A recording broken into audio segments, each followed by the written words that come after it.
All right, the next speaker, you've all seen her running in and out of mosques, you've all seen her running in and out of Sharia courts, halal slaughterhouses, you've all seen her charging Anjem Chow.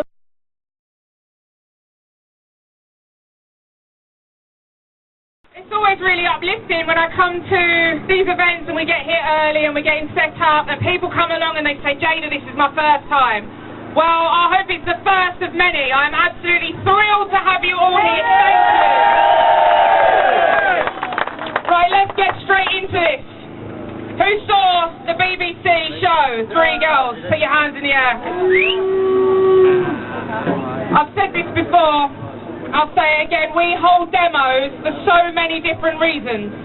Whether it's a mega mosque, whether it's a Sharia call, whether it's sticking up for kids who are being abused or suffering FGM, or women that are being beaten. We hold demos for all different issues, but I literally cannot think of a greater cause than this. These children were systematically targeted and they're our kids. So well done to every single one of you for being here today.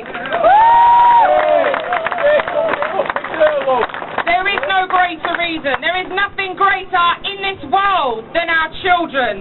And that's why we are all here. And I also want to say a big thank you to Rochdale because, you know, I came here a few years ago and you may have seen the footage. I was told by a pretty horrible looking Muslim guy who leant into my window of the car that he'd taken the country. Have they taken our country? I didn't think so. You know, the people of Rochdale, since I've been back, have been nothing but welcoming. I'm talking about the British people that have been left behind. So thank you, Rochdale, as always, and it won't end here. Let me tell you now, this isn't the last you've seen of Britain First. This is just us saying that we are back, and we will be back, and back, and back until this town and every other town in this country is safe. You know, I always find it quite remarkable that, you know, if we're contesting a mosque, right, I get it. The Muslims come out, they oppose us. I get that. They want their mosque, we don't want it. I understand that. If we're contesting, you know, a Sharia call, and we come out, we hold a demo, they come out, counter-protest, I get that. They want their Sharia cults, we don't. What the bloody hell are they opposing us today for? They've been raping our kids! How can any left-wing savage stand over there and tell us that we shouldn't be here when our kids are being groomed? They are scum! The parents in this town, just process this for a minute. The parents in this town have had to carry out video patrols to stop their children getting groomed by these filthy, rotten monsters. What is going on? Why are the parents having to do this? Where are the bloody police? There's enough of them here today.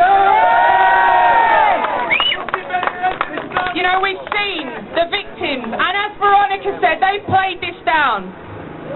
There's more victims than we know of, let me tell you right now. Because I know, I've seen it, I saw it unravel in Rotherham, I saw it unravel in Telford.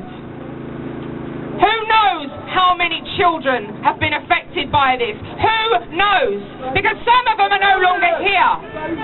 There are victims who have had babies by these monsters. They don't even know who the father is because so many of them rape these girls. A 13-year-old child, a 13-year-old little girl left a note, a handwritten note, talking about how all these men had groomed her and had sex with her and she felt terrible for having engaged in these activities. This note was left before the kid died of a heroin overdose. They are literally killing our kids.